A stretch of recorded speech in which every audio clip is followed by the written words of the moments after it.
I've been called lots of stuff. Yeah, I've done a lot of deed.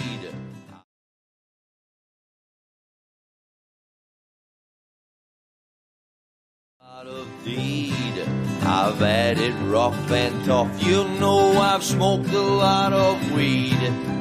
Mellow, don't you know?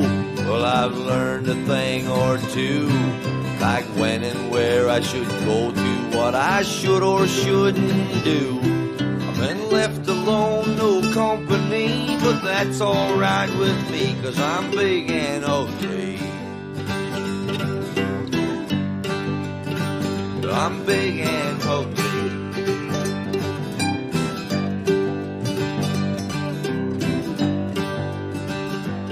I'd like to let it grow. You know I'm talking about my beard. I'll have you all know that I know sometimes it might look weird, but I got a friend upstairs whom I'll keep confiding in. I know he's there 'cause when I knock he always lets me in. Brings me peace with what it is and what is not for me.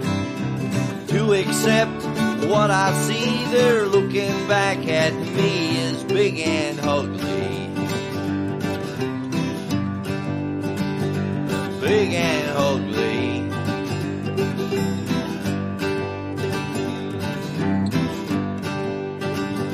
I could have been small and cute and play a flute like a dream, or sing like an angel, maybe play ukulele.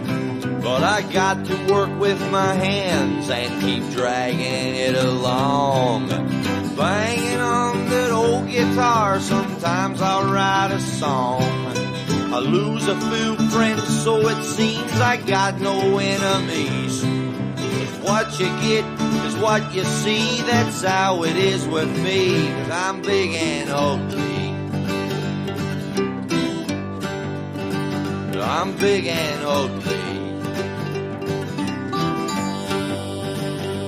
Big and ugly.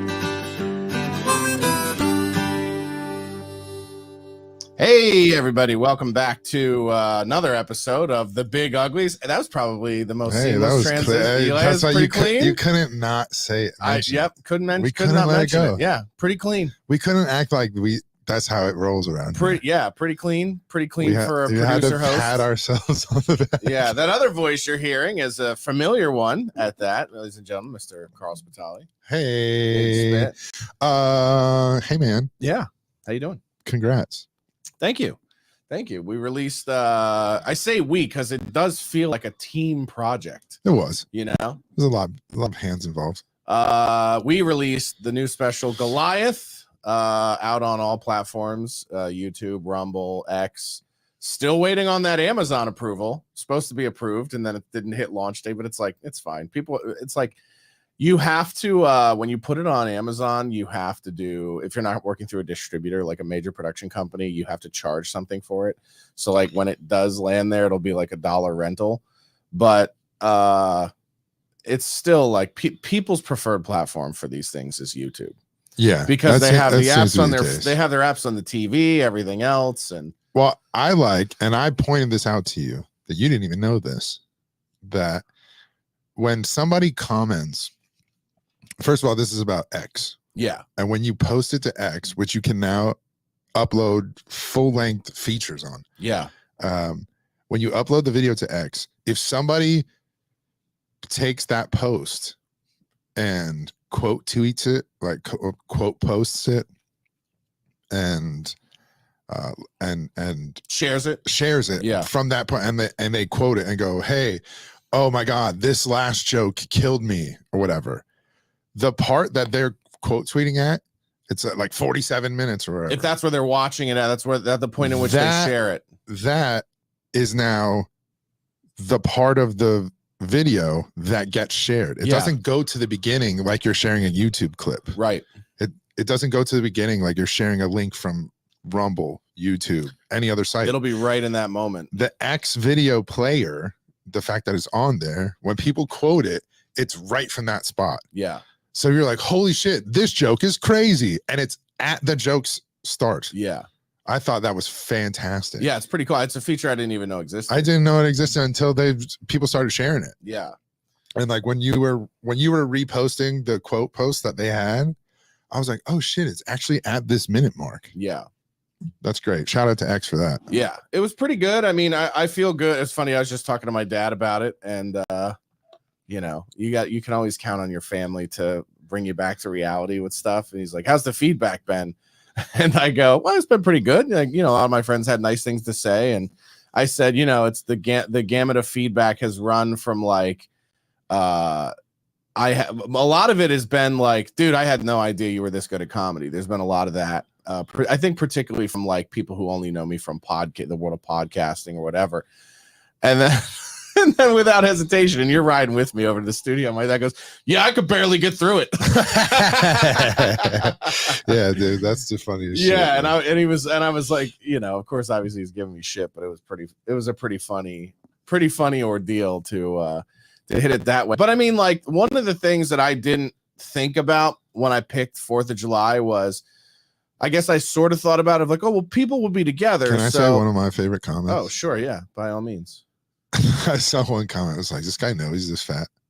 Oh, yeah. Yeah. We'll get into that. That's a whole separate but I'm like tangent. But I'm like, honestly, yes. Yeah.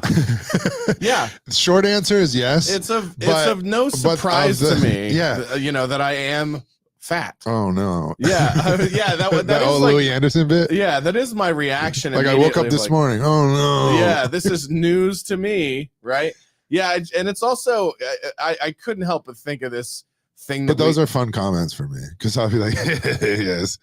Yeah, that's like the Bird is fat, Tom is fat thing to us. Yeah, that is like our thing. And what's so funny to me is like my reaction to the vitriol of like, because here's one of the things that I noticed about the comments is like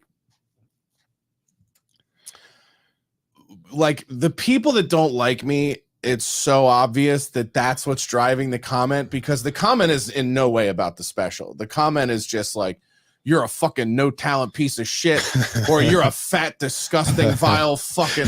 And what I think is so funny is that comment coming from men, where I just have the soprano response of like, this is all very gay. Yeah, this is what triggered your response on the internet. Yeah, it's just like, dude, there is no amount of. I was sitting at the apartment. Yeah. After a long day of phone calls, and I noticed you telling all these dudes that were commenting on your body that they were gay. Yeah. And I was just like, guys got a point. Yeah. And then I wanted to think about all the dudes who would like literally watch our comedy and be like, guys getting fatter, huh? Or somebody commented on my the 15-minute one about like I think you're going bald. Or something. Oh yeah, like they'll hit and you I'm with just those. like, yeah, dude, I'm 37. Yeah. I'm like, why are you counting the hairs on my head? I was like, this is really weird. I was like, this is really gay. First of all, I'm super tall, so it's probably the first time anybody's ever seen that shit the top of your from head. that angle. Yeah, and I was just like, with years. That's the gayest comment I've gotten so far. Well, that's the thing. I was just like, dude, you know how many fucking bald guys are out here killing the game? Like, yeah. That's the least of my concerns right now. Right, exactly. You know, and it's like, it's so funny to me. It's like, it's one thing to be like, wow, this guy's fat, but like to get in the weeds of the fat of like, yeah, it's like, look at his Like there's somebody did a mashup video. I think it was That gets funny to me though. I think it was Xander where it was like, what is he adjusting his bra strap? Because I have this tick that I do on stage where I like, a lot of people probably are wondering what it is, but like my antiperspirant, I wear Mitchum. Sometimes like it will stick, like your armpit hair will stick to the inside of your shirt. And you do one of those, and I'll do one of these with the mic. And I did it like obviously enough times where they're like, what is he adjusting his bra strap? Which is fucking funny. That is funny. But it's like, you know, when people start taking out the laser pointer to your tits, it's like, this is gay. Like, what are you, a top model judge? Yeah. You know what I mean? Like there's an amount of like getting in the weeds of commenting on a dude's body that's so basically fucking gay. So basically though, you felt like Lizzo. Oh yeah. And I was just like, you're about to have a moment. Yeah. You're like, this isn't right. No, not at all. Not at all. And this is the thing that people don't understand. I've said this on the show many, that's what they want to happen. Yes, but I've said this. They want you to have a Lizzo moment. And by the way, I wish it, for the sake of my health and survival, I wish it hurt my feelings. I really wish I felt it. I really wish that I would be like motivated by it. Yeah, let me fucking show them, right? And it's like, it doesn't do a goddamn thing. It doesn't, like, it's never stopped me from picking up attractive women. But I'm saying, if you didn't have a good looking girl, it would affect you. Maybe, but I don't know. I don't think so. I guess we'll never know. Yeah, I guess we'll never know. It's a good point. I guess we'll never know. But I'm saying, if it's basically like that though, like that's the same thing I say all the time, right? If I never got fine pussy, yeah, I'd be in the gym 3 times a day. Yes. But because I do, yeah. Right? Like, fuck it. Yeah. I'm like, damn, dude. Like, sometimes I go, fuck, dude. And I'm disgusting. And listen, nobody should have sex with me. Yeah. I was like, and then I look at the bitch, I feel the she's same fine way. as fuck. I go, what's wrong with you? And this is the thing is, this is the secret I'll let all the men in on. I'll save you 1,000 hours of watching Andrew Tate. There's never less wrong with you or less wrong with them than there is wrong with you. Yeah. Ever in their mind. In their brains. In their awful, retarded, dumb bitch brains. Yeah. The critiques they have of you, they have tenfold of themselves. Which is amazing. Yeah. Which it actually insane. bails you out. So I'm sorry to tell you, but there's no amount of fucking time you can spend in the gym that will make them see you any differently. And I love when you get like new people coming along and they're like, damn, dude, I just looked up your fucking bitch. How the fuck did you pull that? And I go, that's called personality and confidence. Like, nah, you're not even like that anymore. Yours, excuse me. Your situation is literally like the other guys. Oh, yeah. When people show up, famous scene, you are literally like, yeah, that's the old ball and chain. And I watched people's excitement on their face. Like, no, seriously, who is that? Yeah. Who's that? Who's that? Yeah. And like, yeah, I know she's nothing to look at, but I know she's real plain Jane. Yeah. Like all of that shit I've witnessed. I saw Gavin do it in real time. Yeah, that was funny when Gavin came over. He was Christmas. just like, no, seriously, who is this? Yeah. What? Yeah. That watching that fool be like, and then when he went on his like, show, who is when that? he went on his show, he's like, he's a hot girl. I don't get it. He Yeah. was like, it was like his whole world was crumbling around him. It's world shattering. Yes. Because, I mean, let's be honest, you're world shattering. Yeah. Right? Yeah. They're like, this planet has a girlfriend. Yes. Yeah, caught her in the old orbit, you know? Fucking like an satellite, like a loose asteroid. Just got you, soaked bitch. her up. Satellite moon. Good luck getting Just like out of that. Good luck getting out of this one. That's how it happened. Gravitational pull. But you know, from time to time, like I gotta like show people a little bit behind the curtain as to like how that happened. So like when we were all at 4th of July at Dick's on Thursday, and she passed out on a couch next to me in a loud room of chaotic explosion. I take a picture and I send it to you and I go, now you get it. Yeah. It's like fucking party animal. Yeah. And by the way, like what's so funny to me is at parties, she's like a little kid in the sense that like everyone will be buzzing and socializing or whatever, and she's just By the cake. plates, by the cake, by the pizzas, whatever the fuck. Like, it doesn't make sense. I mean, it's just she's just loaded How the is she plate. not as fat as you? It's And crazy. she should be. She should be fatter than me. She should be fatter than me. And listen, I've explained this to people so many times. They're just like, just eat less. And I go, and you have called me essentially a faggot on the show because you're like, I don't know how you're that eat like fat. a bird. Yeah, I don't. It's like I'm lucky if I eat over 2,000 calories a day. Now, those calories are the worst calories, right? Like, I'm not going to deny that. Yeah, but it's not all the whole list of foods. I'm not making good choices, but I'm not overeating, right? I'm just not active enough. And by the way, like, I don't know if you can see this on my face. I got a sunburn this weekend just from being outside a couple days. It wasn't like we were at the beach. It wasn't like we were active outside.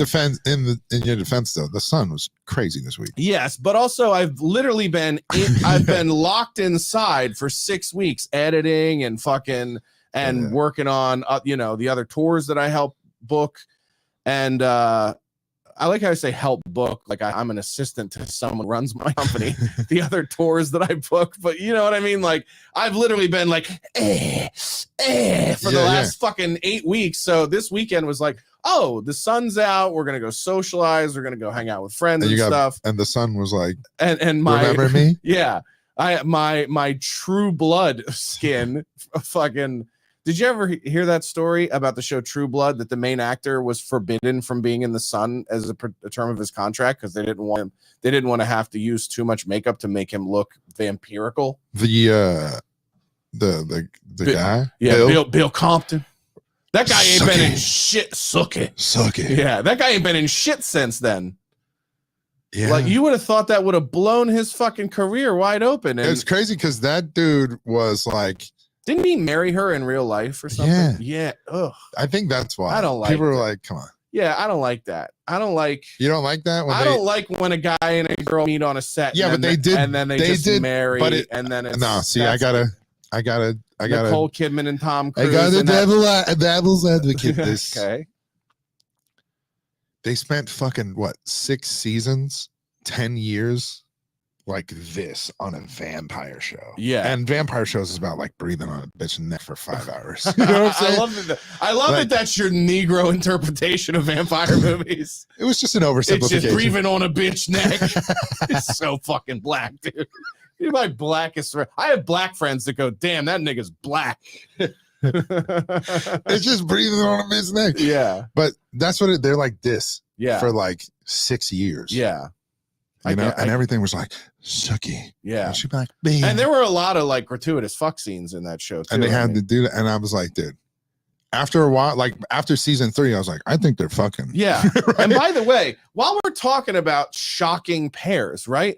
Like, I'm not the only guy in this boat. Speaking of True Blood, I think she's the hottest redhead who's been on TV, Deborah Ann Wall, who played the redheaded waitress who became Bill's vampire in that show and then was later on Daredevil. No. She was on Daredevil. Anyway, her fucking husband went blind like 7 years ago, and like he became the real Daredevil, and she never left him. She's still loyal. And so there are probably people walking down the street and they see her with him like that, and they're like, what the fuck is she doing with him? Some of them aren't cunts.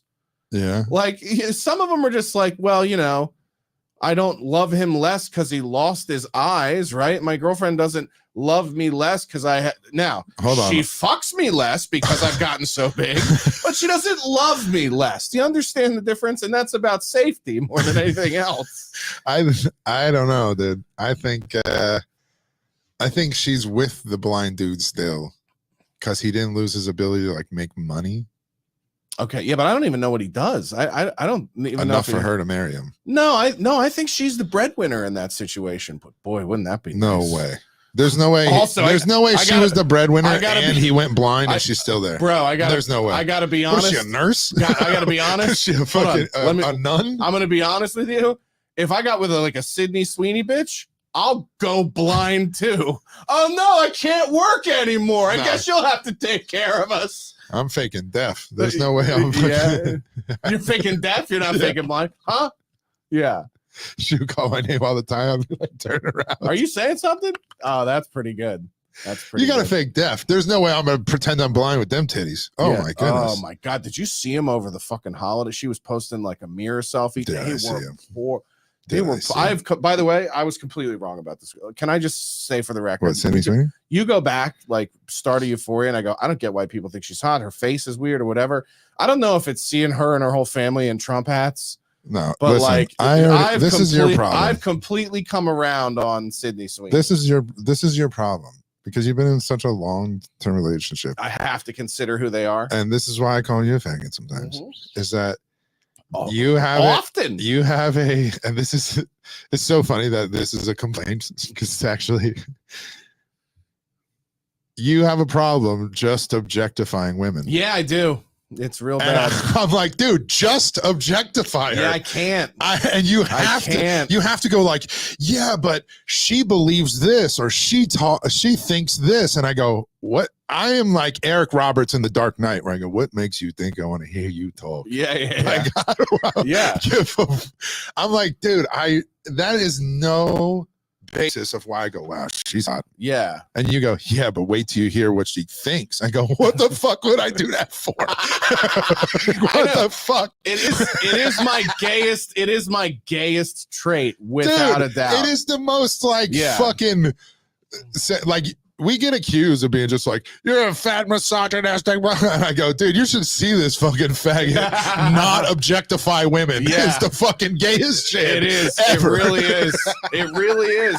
I have an easier time objectifying men than I have objectifying women. And that's how this conversation started. Yeah, it's gay. Yeah, I literally because I can look at like my buddy Andre, who's in the gym all the time and like is like a professional bodybuilder and pastry chef. Which, if you're going to be gay, pick that guy.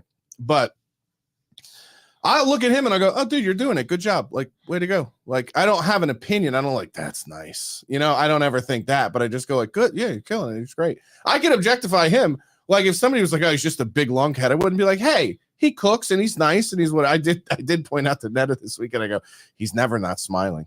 It's a really good, it's a really good billboard for gayness. Yeah, it's like, he's never not. Those are the guys that sell gay. Oh, big time. Where you go, I get it. Yeah, dude. The other ones were like, the other ones were like, dude, ew, fucking, this is just, how can we allow this in society? Yeah. Then you see this guy and you go, dude, I get it, bro. Yeah. Fuck, go you, dude. Yeah. Fucking no chicks. Yeah. Dude, he's so happy. He's so happy that he's literally the definition of gay. Yes. Because we used to use gay in the Flintstones song and all types of shit. And we're like, nobody's and then women started having jobs and all types of shit. And everybody just started getting miserable. Yeah. And they were just like, you know what? Only dudes who aren't surrounded by women or don't have to associate or live with them daily could be so happy they're gay. Yes. So we let homosexual men co-opt the word gay. Yes. Yeah. Because we're like, well, and because of Danny Kaye. Obviously. Well, no, because only men could understand that's some type of happiness regular men won't reach. Yeah. That's our level of euphoria that is impossible. That's why they invented the word lesbian. Yeah. Because two women together is the most miserable thing possible. Yeah. You had to come up with a word to describe it. Like, lesbians. Yeah. And just is just too widely used for other things. Yeah. You had to have a specific word. I think they're lesbians. Yeah. It's just something your tongue makes when you look. Yeah. He's so happy that sometimes, you know, fucking doom scroller that I live with will just be going through and she's like, oh, is that karaoke again? Like she gets mad at his happiness where she's just like, that's women though. Yeah. Women hate man's happiness. She's like, oh, he can fucking sing too. I was like, yeah, he can sing, he can cook. He's a real fucking. That's what the women. So women with the gay best friend. That's what the phenomenon is. Yes. The phenomenon with that is it's the only men they'll be around and not try and ruin their fun. Yeah, that's a real good observation. It's the only because they're off menu. Yeah. So for them, they're like, well, I don't need to ruin his fun because he's not interested in me. Yeah. Yeah. By the way, speaking of that, did you and I both retweet Ty when he said something about ignoring women this weekend? And he's like, I've been ignoring women I got to find it. Yeah. And he goes, it's never made me, but. Yeah. God, he's so, and again, I can objectify my gay guy friends all day long. Yeah. But women, I just can't. Like, you know, I'm just like, what do you do?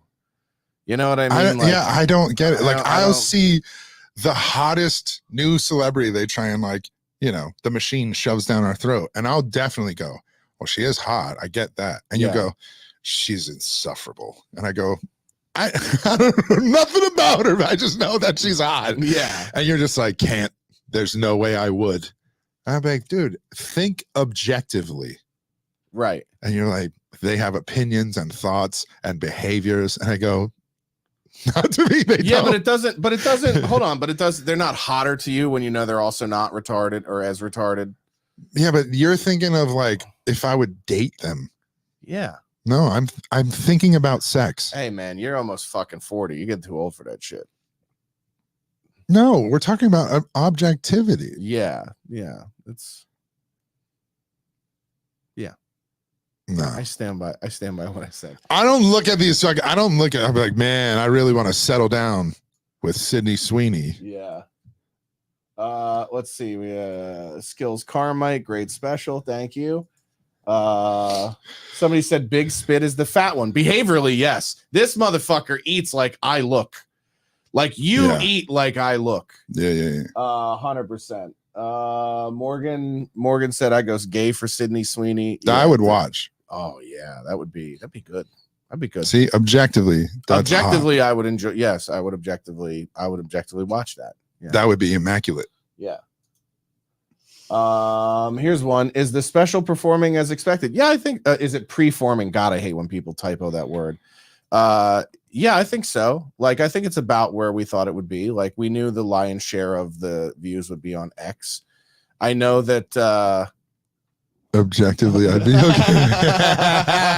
Pretty great. Yeah. Objectively, I'd be okay with it. Yeah. Yeah. The I think it's doing what we thought. Morgan, if the only way that could happen was I was involved, the deal still stands. Oh wow, shocker. You'd throw yourself in the mix. Yeah, Sydney Sweeney we're talking about. Yeah. We're talking about Sydney Sweeney though. Yeah. What about Morgan?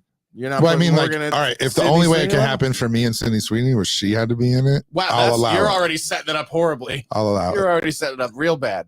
This is the only way. The only way Morgan can have it is if Sydney Sweeney was like, "Hey, he's got to be in it." Oh yeah, I love that you think that's the way. Yeah. If the only way that Sydney okays her would be like me to be in there, I love that you picture yourself as a security guard for two bitches to eat each other's pussy. Like, listen, I work the door at this club. No, I mean be heavily involved. This is not a cuckold situation. No, I'm not watching. I'm not talking about that. I'm just saying, like, I love the idea that you think there's a scenario for where for two bitches to eat their pussy, they have to involve you.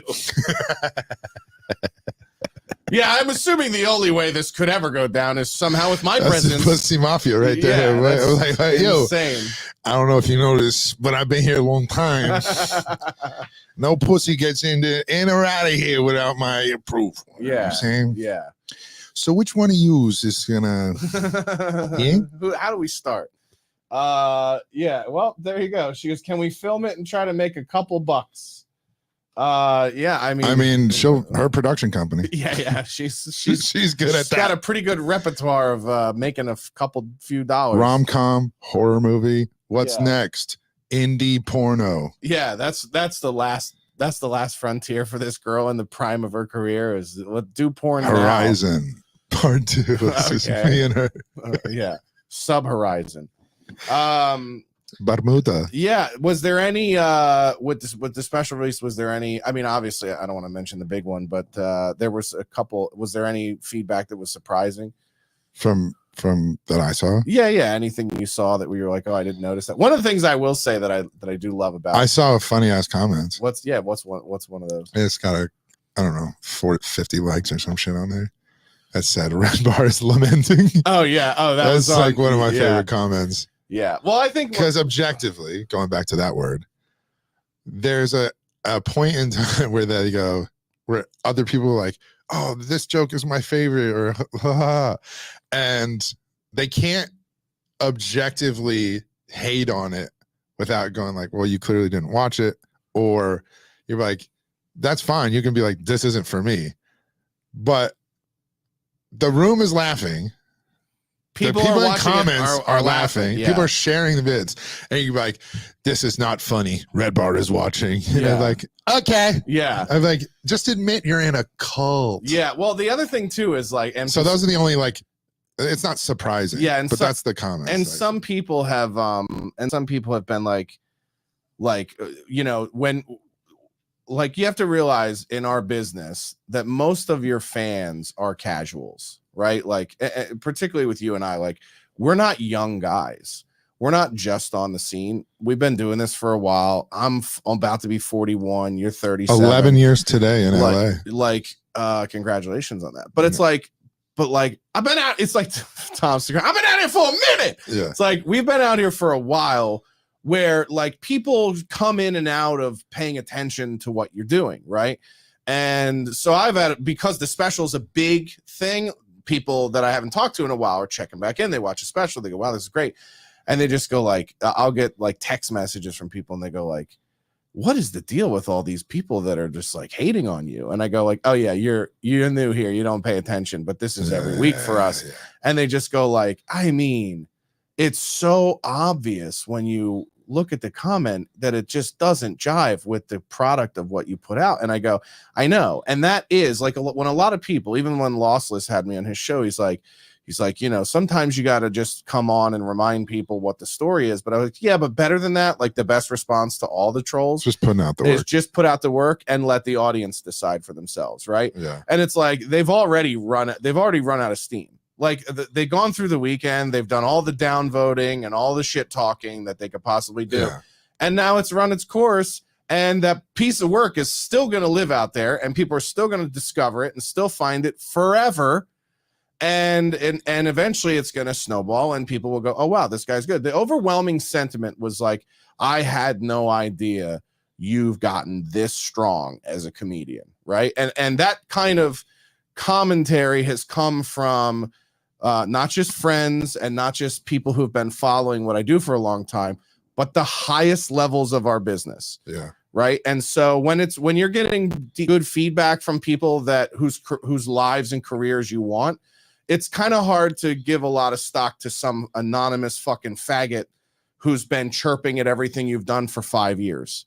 Right. So it's like, you know, it's in one ear and out the other for me. And people are like, people, you know, they'll go, oh no, you're not that thick skinned. I really am. Like, and I've gotten to a point where yeah. This is all skin. Well, it's funny that you say that because this word is the topic for our show this week. Well, this is why I set it up. Yeah. The word is anonymity. Now I got to ask you, are you as shocked as I was that this was such a controversial opinion with our audience? And yes. I'll correct this for you guys. It comes from a tweet I put out a couple days ago. Yes. In the midst of the special where I said it was about anonymity. And we actually had a back and forth with one of our fans. A while ago, we had this conversation. And Gavin has said this a few times as well. No, I mean like on this day on Twitter. Yeah. So it started 2 days ago with a tweet from Josh, saying, I've heard all your excuses, but internet Go ahead. I've heard all your excuses, but internet anonymity and anonymity.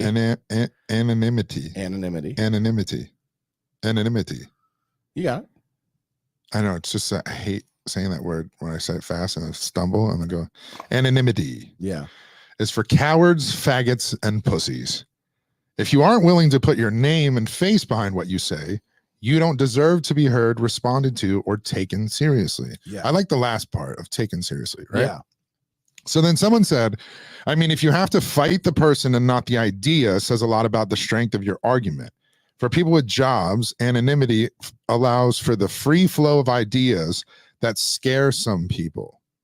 And you said, I'm not debating the quality of the argument, but the quality of the man. A man too cowardly to fight, defend, and proselytize his... Proselytize is like to essentially advocate for, to try to convert people to your way of thinking. I get his own beliefs deserves no army. I absolutely judge the strength of a man's ideas by what he is or willing to or isn't willing to sacrifice to uphold them. Yeah. So this guy, and this is where I jumped in even, and this is how it became a group discussion, is then this guy says, easy to say, and this is what I hate. This is what people talk about, like, easy to say when your job is telling jokes and not actually building anything. Well, and yeah, I value free flow of ideas. Guess we're not the same. And this is where I jumped in because first of all, sir, I am an Uber driver. I don't know if you've been hip to this, but I am not a jokey joke man. I am an Uber driver, and I don't do comedy. And if I do, it sucks. And then it's hold on. There was nobody at the special. But all the people at the special were right-wing dorkhead trolls anyway. And those laughs, that's a laugh track. But also, we can't hear any of the audio. The audio is bad. You can't hear the laughs, but they're fake if you can hear them.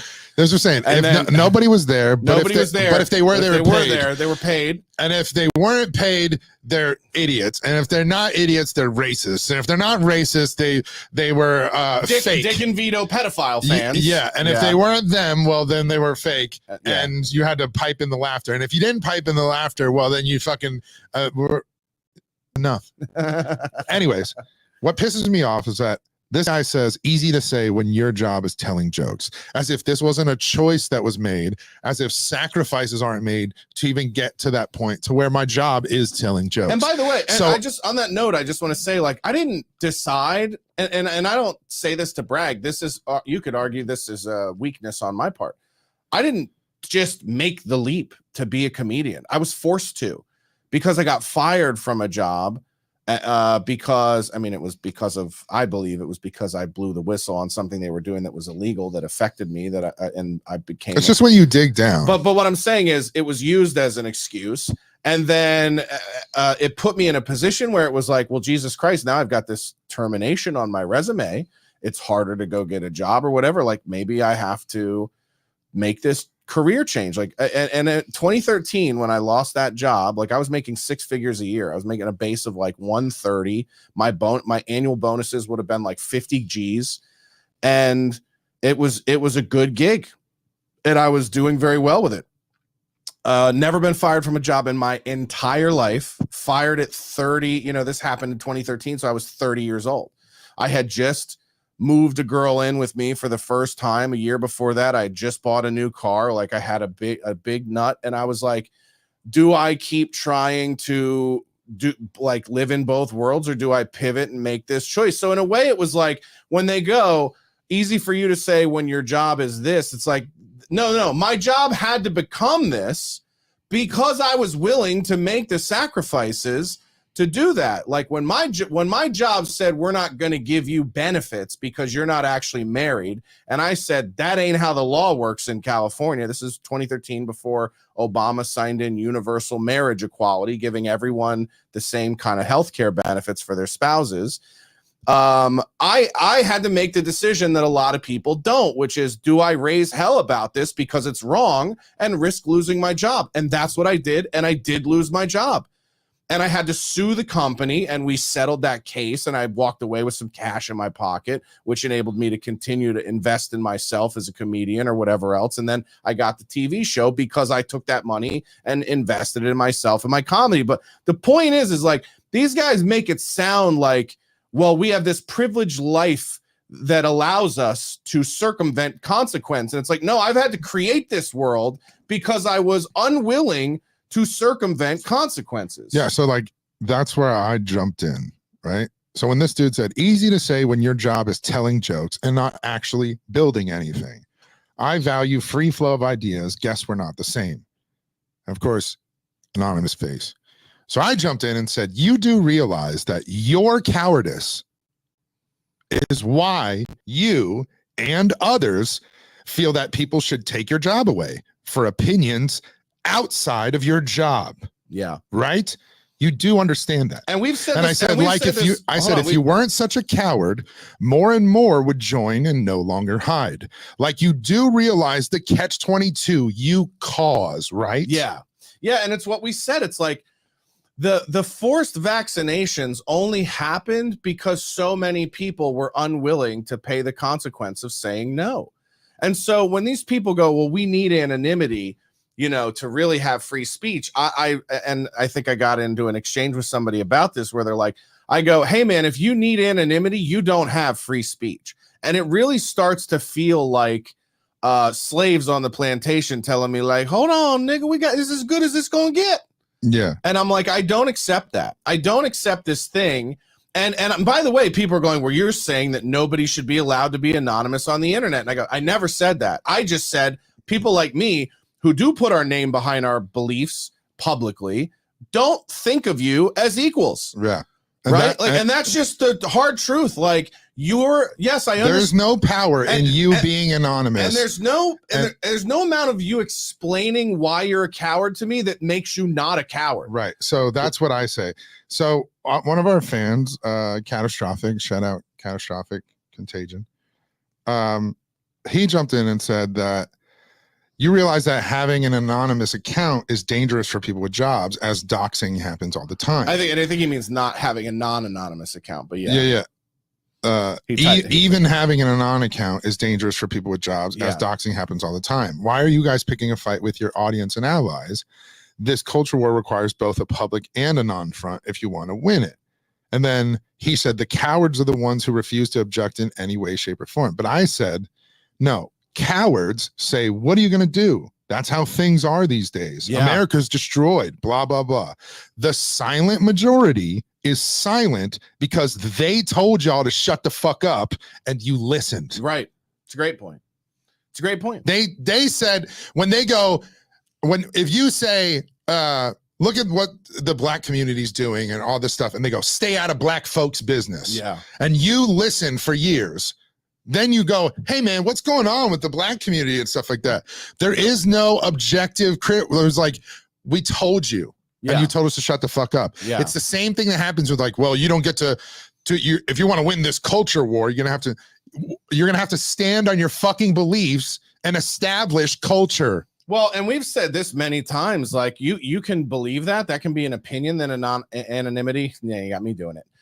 You could be your opinion that anonymity is the way to win the culture war, but you're anonymous and we're not winning the culture war. And I have a difference of opinion on that. And a few people I had to just go, listen, man, I appreciate that you're a fan. I appreciate that you follow along. We have to agree to disagree on this because, like I say all the time, you want to fix the problem with Black America. First of all, white people are going to have to stop being too pussy to address it and talk about it. Mm-hmm. There's you bring this up all the time. The way that a guy like Newsom can weasel his way to the top of politics with How to Lie with Statistics, which is a great book, right? Yeah. White people have to stop being afraid of being called racist when they point out that the fucking sky is blue. Right. Like just does it pass the smell test? And by the way, I got so much when you talk about specific bits that people really resonated with. I agree. People are like, the trans thing has been purse joke. The purse joke. The trans thing has been around for so long that people are like, okay, this is great. But the trans stuff, we've heard a lot of it. We killed it. It's done. Yeah. And by the way, like by the time we got to edit in the special, even you and I were like, it was at one point. I don't even want a trans joke anymore. I know. I was like, thank God we're burning everything that's on this now because I'm so done with this material. Yeah. But the purse joke, and not just that, but like the discussion around the purse joke itself, which is like, hey man, show me the white equivalent of 50 black dudes teaming up to steal shit from a Nordstrom. Like, this is a fucking cultural decision of shitheadedness that this is the problem, is like, I'm gonna say this as blatantly bad as possible. Because I don't see them as brainless animal niggers, I expect them to make better human choices. They're not. They're not doing it, right? And so until you can go on a podcast with your face and name and talk about this shit like I can, and everyone can do it, they're never going to be forced to look internally and go, wow, we really are making choices that are horrible for not just our culture and community, but for America and the neighborhoods we live in and everything else. And so at what point can we expect black people to police themselves if we're completely unwilling to go like, what the fuck? Yeah. What the fuck, dude? Yeah. And so, and it's the same thing. I'll be on, but Tripoli's, it's every community too. So I'll be on Tripoli's podcast later today. I don't know when it comes out. But I said something in his podcast that even made Tripoli go, Jesus Christ, where I go like, yeah, I'm fine if we wipe Islam off the face of the earth. I'm fine with it. Give me the one good thing that Islam has contributed to society that doesn't start with death to America. Okay. Yeah. So it's like, and I go, and you know why I know Islam? Because you know, like a medicine or something. Yeah. But like, you know how I know Islam is worse than Jews? Halal chicken. Because there is no progressive Islam, right? Like, I have tons of Orthodox and Jewish friends, conservative Jewish friends, who will look at the extremes of dogmatic Talmud followers and be like, yeah, these guys with the cousin fucking and then marrying and shit, we're not that Jewish, right? I don't have Muslim friends that look at the most extreme Muslim shit and go, that's fucked up. They're just like, that's what we believe. Yeah. Like there is no progressive Islamism who is calling out radical Islam going, we got to get this out of our fucking religion. Yeah. And so that's why I go Islam in terms of enemy of America. Here, Jews much further down the line. So it's like, this is where I get lost with the Groyper movement, which is like, guys, you're going to be out there Jew hunting while Islam is overrunning fucking Western countries and murdering people. Right? Like, I always say this, I've never seen a video of a guy in a yarmulke holding a severed head. You didn't call it Jew hunting. You called it yarmulke scalping. Yarmulke scalping. I did. I said, but that's the thing. The Groypers are going to be out there yarmulke scalping. And meanwhile, like what we always talk about on the show when this topic comes up is like, cultural Marxism is not going to be resuscitated, kept alive on life support, and carried out through America by Jews. It's going to be by college-educated black women.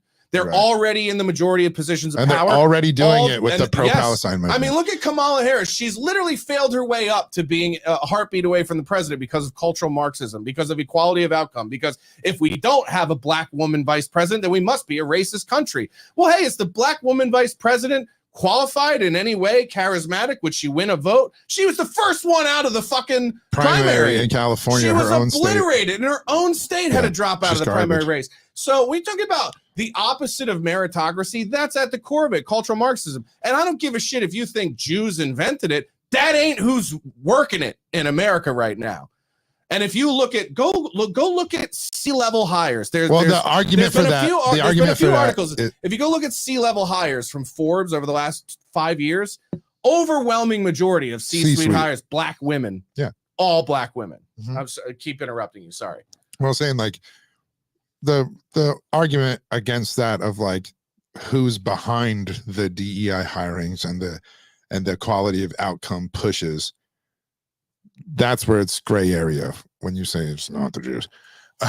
Yeah, they are. I mean, there is them pushing that onto other countries. But we've talked about. But this is the problem: is that people take. But I've also admitted that Catholic NGOs are also responsible for mass immigration, and people take. But this is the problem I have: is people take what ginos do in media and entertainment, and then try to connect it to hardcore conservative Talmudic practices. That's true. But and arguably they're two different groups of people with two different agendas. Yeah, so the Talmudic Zionist thing, that's something different. But when people discuss the that's a different the definition of Zionism, which is just the belief that Israel should have an ethno state, I go, okay, then I'm a Zionist because I believe everyone should. I believe every group should have their own ethno state. Yes. I believe the only way to fix America is with isolationist nationalism like Russia. But we couldn't have an ethno state in America now. No, I understand so we have no actual genetic makeup. I would argue that the ethno state that I seek to create in America is a non-racial, non-theistic one, but it should be based around American patriotism. It should be based around what this country is. Yeah, I can see that. Free speech, freedom of religion, freedom of practice, separation of church and state. Those are the problem is those are American ideologies. The fact that they made the American flag this symbol of only right-wing patriotism. Well, that's a perfect example of how we're going in the wrong direction. Yeah, and Maya Osborne, friend of mine, has a great point about this. She says the only thing that will unite us is a war. And the only thing that will bring these dumbasses together is a war in which America has to be involved in. I mean, ground troops, all that shit. Yeah. And unfortunately, that is the case. It's the only way that gets like unified patriotism out, because like people are literally sending their sons to die. And the most disrespectful thing to have that is be like, well, you don't care about my kids. And then all of a sudden, my kids could be like, well, that could be my kids. And those neighborhoods around become the states around, and everybody has this universal, like, we're doing this. Whether we get lied into wars, whether we get, whether it's weapons of mass destruction or how they lied in Vietnam or how they lie in every war.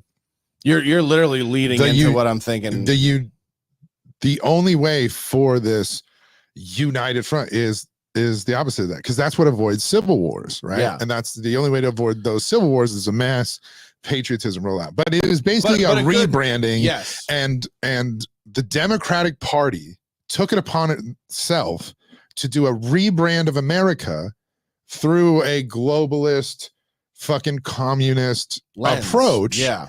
Because this is what they are taught in college, and who they're taught from is to do this to a country, to destabilize, and the only way to push back against it is exactly what's happening in Argentina. It's why the leftists are revolting. Yeah. It's why they're trying to arrest Le Pen, even though she fucking basically won, and then the fucking leftists like overturn it. That's, by the way, democracy. That's why we have a democratic republic and we're not France. Well, you brought up something good I want to point out here too, is that like you're talking about the ideological difference between the right and the left in America, and also I think how America is viewed in the world. And it by the way, it really ties into what we were talking about with trolls and comedy and everything else in the anonymity argument, which is there are two different beliefs about what success is for a comedian, for a nation, for a country.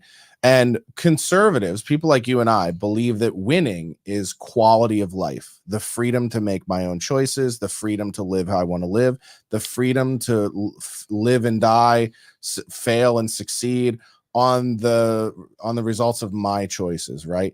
There's another way of thinking, which I think is the liberal accumulation of wealth and power mindset, which is you're only successful if you make money. You're only successful if other people think you're successful. And so when you talk about that, is at the core of cultural Marxism. And what the problem is with that is that it's just Marxism, not even cultural Marxism, but it portends as capitalism, which is why it's been so successful at destroying Americas, because people go, well, it's meritocracy. Whoever has the most is the best. Let's go, whoa. No.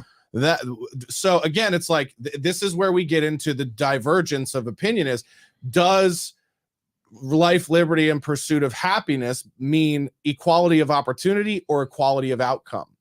And it has to be opportunity. And it is opportunity, we believe, but it's about the pursuit. It's about the freedom of choice, whatever. And you and I are people who will go the extra length to go, I would rather fail doing what I want and choose to do with my life than succeed letting somebody else tell me what I do with my life. Right. And the other side does not agree, because they believe that the only way you're a winner is if you have tons of money and you're powerful and respected. And that's why that side is the more warmongering, war machine, American world police side than now conservatives, because conservatives have changed their mindset to more like us, where it's like, no, I'd rather we stay out of everybody else's fucking business and preserve and improve the quality of life for people who are pursuing happiness, pursuing opportunity. You might like this take. It's actually women's fault. Okay. And well, it's men's fault for allowing this to happen. Yep. Yeah. But I'm going to show. We're on with Andrew Wilson from The Crucible, everybody. No, I'm just going to. I'll break it down to you. In our country, for years, through our television, entertainment, and all forms of that, we have told or shown our girls that the UK and France are more sophisticated than us. Oh yeah. That Europe is so sophisticated. Yeah. That European boys are everybody in America is dumb. Yeah. Don't you know they're all dumb Americans? The rest of the world thinks you're stupid. And then all we do is keep sending these girls to college, and every year more and more indoctrination about how America is like, they think they're the best in everything. Oh my God, you would eat that stuff. It's American food. They start shitting on everything about America. Can I just start getting shit on? Hold on. Yeah. So this fascination, this romanticism, Exactly. This romanticism of everywhere else that isn't America, and we need to make America like everywhere else. Yeah. Is a fucking downfall of a nation, and men have allowed it. Men started wearing fucking Euro clothes and thinking Puma is cool and fucking wearing goddamn purse bags and shit. Like they're trying to wear Euro wear and shit instead of going like, yeah, I'm American. Instead of accepting the Denim fact, shorts. For years, we were #1 in the world, didn't give a fuck what anybody thought. And all of a sudden, social media and shit, we started caring about what the fuck other opinions of other countries are. Well, and that's how you fall. And what I think is so funny about that is like we're over here going America's shitty and worse and whatever, and Trump, and you can't take this away from him. Trump has every other citizen of every other country going in the world going like, where's our Trump? Like, where's our guy? Like my British friends, and I have quite a few. I have probably, you know, we got Marsden, you know, my friend Amy, who was a producer on the special. Like, I've got a bunch of UK friends, and all of our conversations are them getting into right-wing politics because of how Marxism has destroyed their countries. Yeah. And so in a weird way, like we're over here, you know, our liberally educated, you know, Ivy League educated young people are like, America fucking sucks, bro. And They're like, go, we don't even have health. Yeah. Do you believe Americans eat like they have free health care? I go, hey, the UK NHS system, the one that failed during the pandemic, yeah, they just came out with a new ruling to give shit to all the migrants. And they go, so what if you'll have to wait another week to get an appointment? Yeah. People are going to die. Universal health care is retarded. You know how I know that? I have a degree in it. Yeah. In universal healthcare? I know, in healthcare administration. Dude, the idea that it's not insurance companies getting the federal government in bed and having them by the balls, these fucking bloated, infested fucking unions and 3-letter agencies that are destroying your fucking family's lives. They have the audacity to be like, no, it's because people aren't paid enough, and we're not taxing the rich. And it's funny because like when you and I get into the debate about universal health care, I think part of the reason why you'll go hard against me at it is because you're thinking of like what traditional universal health care is, which is government administrated health care. I don't want that. I just want the money that we're spending on taxes to go into the cost of healthcare. Yeah. Like, so until they eliminate the insurance companies from being the #1 lobbyist in Washington, and that's the problem. They won't. And that's the why, problem. Dude, State Farm is not, they dropped 70,000 policies. And this is just home, auto, and stuff. This is not even medical insurance like Blue Cross Blue Shield and stuff. Like they dropped 70,000 people in the last 3 months in California. Because for California putting new restrictions in there. And why do they put new restrictions in there? Because they're like trying to cap certain profitability. So insurance companies are like, well, our job is having a great one. It's free, but you'll die waiting. Yeah. My friend over there, she's had she's had to do different health stuff over her entire life over there, and she'll always ask me like, you know, what's medical like over there versus over here? And I go, well, you know, it's pretty much pay for everything out of pocket. And she's like, God, it's so expensive. But then on the flip side, I'd be like, how long do you wait to get in to see a doctor? She's like, it could be 5 weeks. Yeah. So, and I'd be like, if you have a cold and you got to go in and get looked at to get prescribed something, how it's 5 weeks? Yeah, like, I can call my doctor's office and walk. Now I'm going to pay cash. Yeah. But I can walk in today probably. Well, like what people don't understand. So like, even just like my last check that had like $29 came out and went to Medicare, right? Like, what did I pay somebody's premium? This is what people don't understand, right? And they want to expand Medicare. That's like Democrats' entire thing. Let's expand Medicare. Let's expand Medicare. Medicare for all. Mm-hmm. What people don't understand is that if Medicare did not exist, ceased to exist tomorrow, your insurance, your healthcare costs would drop drastically. Why? Because hospitals would then have to compete for your business. Yeah. So put it like this. Because they're already sort of benefiting from socialized medicine. No, this is what from a governmental perspective. Medicare sets the price for everything. Yeah. They're called diagnostic related groups, DRGs. MRIs, Advil, whatever you get at a hospital, there's a price chart for and it. it's all set by called Medicaid. It's called Medicare. It's Okay. called a DRG. If I'm a for-profit hospital or a not-for-profit hospital, if I need to make any money on it, so it'll either be a profit or come back into the business, right? Because not-for-profit just means the money you do make as profit goes back in. Yeah. Either one, in order for them to make money, I have to charge over the DRG price, right? So the DRG listing goes, an MRI is $3,500. Minimum, I got to charge $3,600, right? Yeah. Just to make $100. And it'll never go below that 3,500. If Medicare did not But exist, that's it what I'm would. saying. Because Medicare exists, So it can if never go Medicare- below 3,500. Or whatever the price is. I'm just like, because I don't know. So off the top of my what head. you're saying is Medicare sets a high baseline Yes. that would not exist If Medicare Medicare didn't was exist. ceased to exist tomorrow, you would hear commercials on your fucking radio going, come to Carl's Hospital, cheapest MRIs in town. Yeah. Yeah. Because it would be free market competition. Yeah. So when they say that like our healthcare system is broken, no, our government is broken. Yeah. Our healthcare is fine. Yeah. These are the best doctors in the fucking world. Period. Yeah. That's why the motherfuckers playing baseball are getting surgery in Alabama. Yeah. What are you talking about? Our doctors are amazing. Not the ones that they silenced. Yeah. I'm talking like the surgeons and shit. Yeah. Yeah. Yeah. Yeah. Not like the fucking pathio ones that go along with Big Pharma. And that's a whole nother thing. Yeah. Because if Big Pharma's not in bed with getting the guaranteed money from fucking Medicare, they would have to compete. Yeah. And it would be rock bottom prices on prescription drugs. And Your fucking elected leaders will never vote for that because they don't get the guaranteed $100,000 kickback and $40,000 in the next 3 months. It's small money like that, but that shit adds up. If you got $30,000 in 1 month, you'd be like, hey, that was a good month. yeah. That motherfucker's just like, cool. Now I can, whatever bills and anything they had, like, they're cool. This pays for it. I know I'm getting $400,000 in, salary, Yeah. whatever the fuck they get paid now. Yeah. It's insane. It's like, it's All of these laws, and right, we never elected them. We never passed them anything. So it's insane to me that people would just be like, you fucking fat, stupid Americans and your healthcare. I'm like, your healthcare is dog shit and it's run by Nazis. yeah. You fucking goofballs. Sorry for ranting. It's just No, you don't have to apologize. That's what the show is, Carl.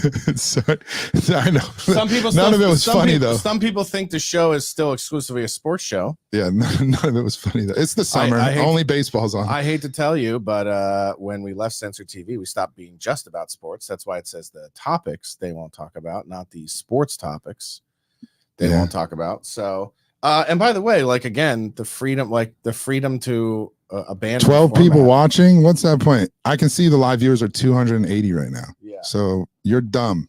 they're, You should shut your fucking hole. they're insane. Here's one. Isn't it you Yanks who shit on UK food? 100%. Yeah, 'cause it's Your garbage. Your food sucks. And do you know how I know your food sucks? Let's have some blood pudding and some Yeah. turnips and some gravy like your mother made. You know how I know your food sucks? Because when I ask British people what their favorite restaurant is, they say it's Indian. That's disgusting. The national if you're- dish in the UK is chicken tikka masala. Ugh. You guys have terrible food. Your food is so terrible. You think Indian food should be your national dish.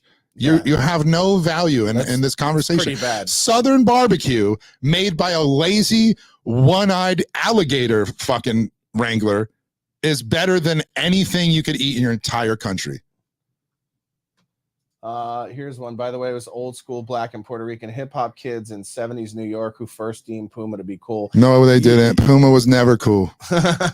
No. And you're from the UK. Yeah. Dude, that's two wrong opinions you have, you goddamn fucking redcoat. Yeah. What's wrong with these That's fucking true. gravy drinkers, dude? This fucking, let me guess, you like 57 sauce? Can you pass the 57? Let's I like see. brown sauce myself. Oh yeah, there's people talking about reusing material. I think that's funny that people believe that. Go comment on Seinfeld. Yeah. Well, I think it's funny that people believe that, like, if you've worked a bit in the last 2 years, and- workshopping. Yeah. Well, it's like it's so dumb. Don't explain it to these It's faggots. so dumb. But yeah, the anonymity argument I understand where people are coming from, but you are part of the I would never tell you can't be anonymous. No, just tell them how to come out of the closet with it. And it's just like, tell them how to start coming forward. Yeah, I mean, it's just you. The reveal a little piece of yourself. The little by little. Yeah, this is the thing is like you kind of have to have a and this is like the most white trash way to think about this, but it's like when that guy yells at 2 o'clock in the morning at the bar, like, if we all leave at the same time, they can't catch all of us. Yeah. I mean, that's really the mindset you have to have when it comes to free speech. Like, if just everybody started saying what they really think and feel all the time on the internet, you couldn't possibly punish those people because you'd be out of labor. Right. And in case you wanted to know why they do this, for you guys that are watching that are Trump supporters, I'll explain to you something that happened and maybe you can notice it. When Trump started tweeting, what they now refer to as mean tweets. Yeah.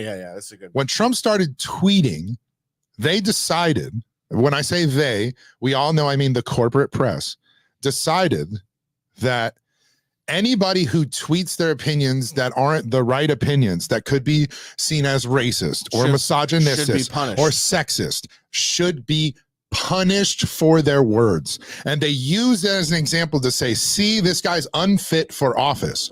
And when everybody started going, nah, we don't agree, they started holding people, regular citizens' tweets, to the same standard. Yeah. In order to set precedents, like, no, we're going to start banning regular citizens so that once we can get to the point where we're ban the president of the United States from talking on a social platform. That's literally what happened. And by you saying, no, anonymous accounts is how we'll win the war.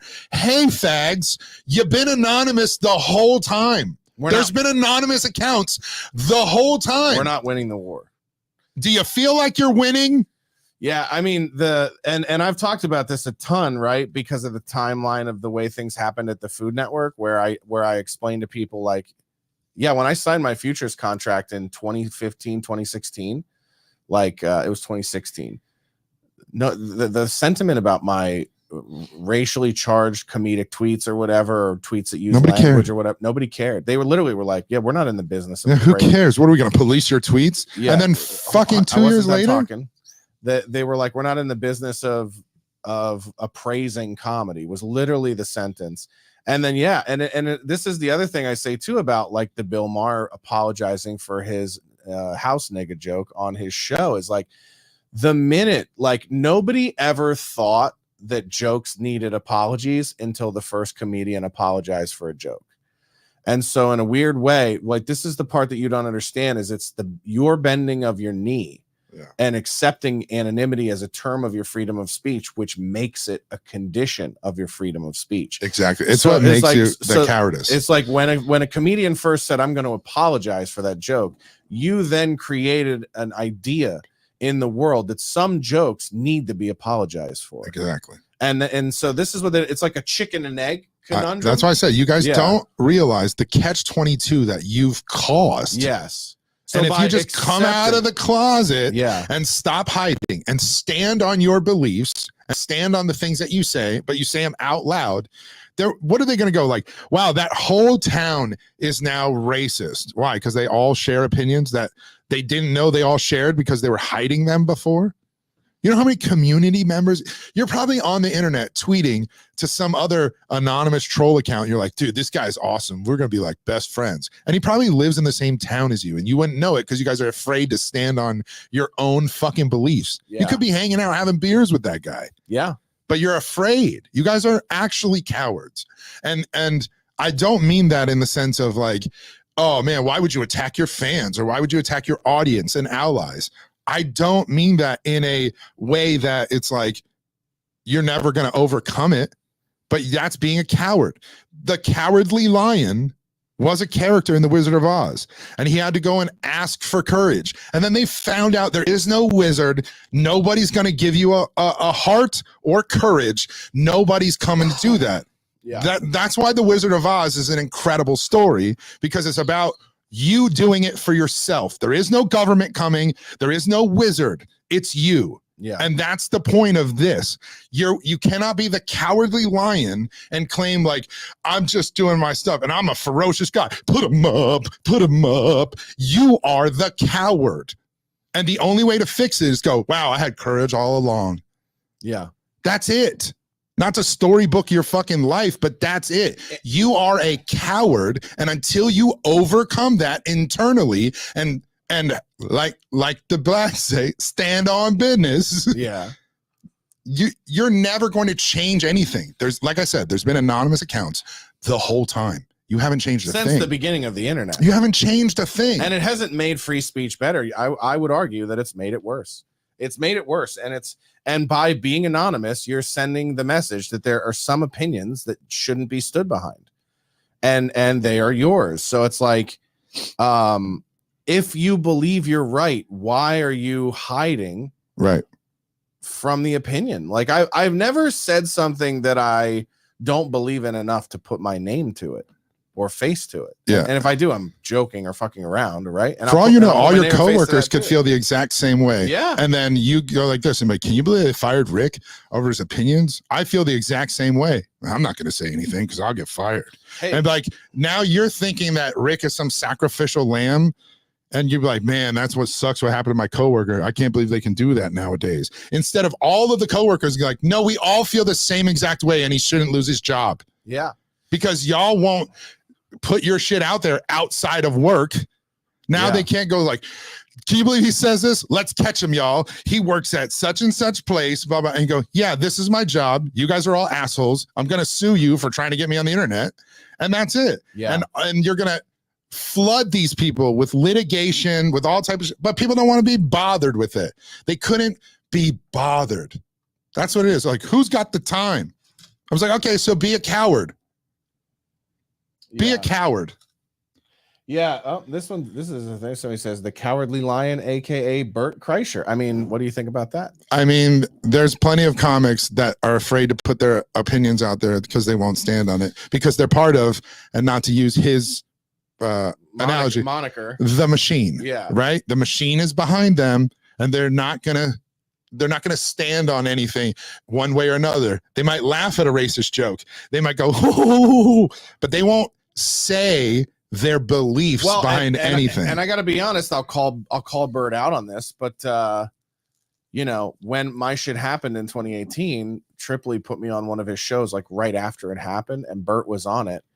And Bert was one of the guys in the room who was like, yeah, everybody knows what you were trying to say, but you did that in the dumbest way possible. And I go, like, this is the voice of somebody who's like, yeah, preserve the money earning. Yeah, which ability. is funny because remember on a podcast when he found out his agents were conspiring behind his back to not work with his friends. Yeah. Yeah, because they couldn't so double up. I don't feel bad for these fucking, I mean, he's a millionaire, he's doing fine. Yeah. I don't feel bad in those situations. But again, this is what I just talked about the difference between liberals and conservatives, is that like a liberal will look at Bert Kreischer and go, he's better because he's winning, and he's winning because he's playing by the rules. And people like me and you are looking at it going like, I don't think that's better. I don't want to have to win by following rules I don't agree with. Yeah. Like, I'm not going to play that game. I'm not going to stifle who I am as a person. And this is the thing that people don't understand. Like, Tripoli and I talk about this all the time, is like, you just have to get to a point where you accept that your career is going to move slower because you are outnumbered by the cowards. Yeah. And the cowards are going to run cover for each other, and they're going to help. Like, this is why you hear people say things about Shane, who we love, we think is hilarious and one of the most naturally gifted comedians ever. This is why it infuriates me when people go, you know what I love about Shane is that you don't really know what his opinions are about anything. And I go, yeah, but there's another way to look at that, and it's that it's cowardly. Yeah. It's like, why first of all, I look at him and go, he's absolutely at the level where he can start telling you what he thinks if he wants to. Right. And I would be fine. I've already made the argument that he doesn't have to, that it's not necessary in comedy. And I understand, but and that's the thing, is like, I would rather hear a guy like that go, I just don't care about any of this shit enough to talk about it. Right. Great. Fine. I respect that more. Yeah. I respect that more than somebody who goes, you fucking say what you think, you idiot. It's like, okay, well, yeah, that's I respect gay. that more than Yeah. goes, oh, dude, are we going to get canceled if we say this? Yeah. And then, like, look around on a podcast. And you know who says that all the time is fucking Whitney Cummings. Yeah. And there's a lot. Listen, you want to find out who the real imposters are in comedy, imposter syndrome. Talk about the people who are worried about the consequences of revealing who they really are. Yeah. You want to find the frauds in comedy? That's who they are. The people go, I could never be myself. They'd never let me stay. And it's like, well, then you're a fraud. Yeah. You know what I mean? Like, I'm just going, if they won't let me be myself, I don't want to be in. Exactly. I don't want to go into the party. Yeah. If I can't be me. Exactly. So it's like, I would rather be, and this is the thing about haters and trolls or whatever. I would much rather be hated for who I actually am than loved for being someone I'm not. And I'll never bend the knee to that ever in my life with anything. So yeah, I'd rather, die on my feet than live on my knees type shit. It's about the same. There's no amount of Yeah, there's no amount of like money or thing where they'd be like, especially now, they're fucking millionaires, right? They're afraid that the money will run up if they started giving an opinion once they're already famous, once they're already in this position, right? Yeah. That's why it's so gay to watch somebody like Chris Rock, who used to do you live next to black people, but you won't live next to niggas joke. Yeah. To now, his fucking last special was like, I love the transgenders. And then just kept moving. Didn't say nothing. Yeah. And you're like, who is that for? Yeah. You already have the money. Yeah. Who's that for? Yeah. Like that type of shit makes you go, oh, this is why people are clamoring for authenticity and like regular shit. This is how that Haktua girl got famous. It's because she was a regular girl who was drunk, and nobody talks about the lame dude on the street who was trying to catch girls in saying something stupid or slutty for his internet content, right? And she was drunk with her homegirl and decided to just say an inappropriate comment when she was drunk, which is funny. She's a young girl doing that. And it went viral. And now everybody's like, look at her astroturfing this girl. She blew up out of nowhere. And go, you mean got famous? Did you forget that happens? And the Cash Me Outside girl was overnight. And she was like 12. Yeah. And this is the thing I brought up. The example is like, listen, that's what's beautiful about America and beautiful about technology is that something like that could happen and somebody can pop like that and it can happen overnight. That shit don't bother me because it's like, at all. You got to stay there though. You got to stay there. But even if they don't, that's what I'm saying. Then they go away and it's fine. And then they had their shot. Again, it's about equality of opportunity, not equality of outcome. If she ends up having no talent, they're like, she's going to get a reality show. She's going to get this. If she ends up having no talent and being completely disinteresting, then that will work itself out. Right. So but it's like, if they watch it and people, or whatever she puts out and people start being captivated or start enjoying it and go, you know what, this girl's kind of funny, and then she builds like an audience. I'm not going to hate on this overnight success. I'm not going to call it astroturfing or whatever. It's not, whoa, the powers that be needed to put her out before the election. You notice how it happened like so soon before the election's in November, you homos. Yeah. It happened a week before the debate. Oh, you mean time? It's like there's no, you don't know when they edited that video. It could have been 4 months before that. Yeah. You have no, this is so gay. Yeah. To look at it and be like, this was part of the conspiracy. And the people who do this are Owen Benjamin fans and Owen Benjamin. Yeah. Hold on. Well, I want to get to some of these comments and we'll save that for a second. Yeah, so Samson's in here. Roger Sampson is saying a bunch of shit about, says the whole Anon argument is so fucking retarded. Posting on Twitter has nothing to do with your freedom of speech. Yeah, these are called analogies, buddy. These things are symptoms of a bigger issue. There's no upside to anyone who doesn't aspire to any position in the public eye, being under their name or not. Yeah, it's all in the public eye. Hold on. This is the problem. Is that the issue with this? It's not about what you aspire to. It's about setting a precedent for being able to be authentically yourself, right? So it's like the idea that I shouldn't have to, like, this is the argument, like, you shouldn't have to have transgender bathroom laws for people to choose to be transgender. It's a choice.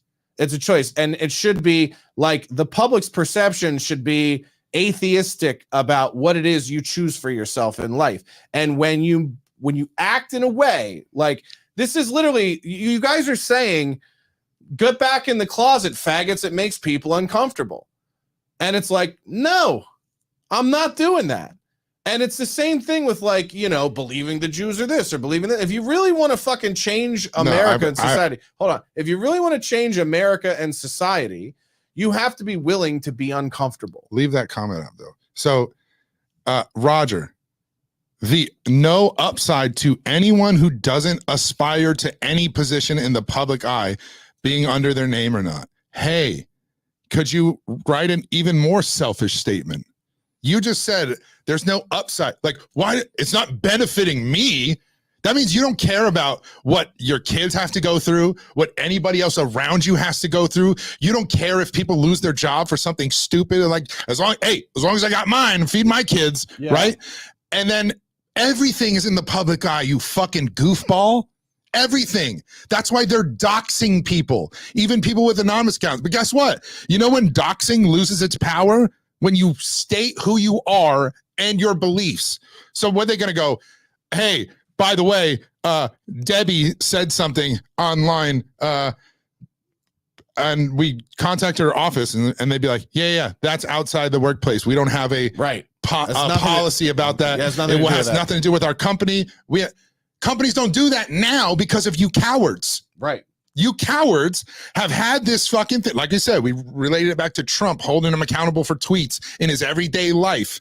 These sorts of choices you're making to be anonymous, to be a coward, allows this power grab to take place around you.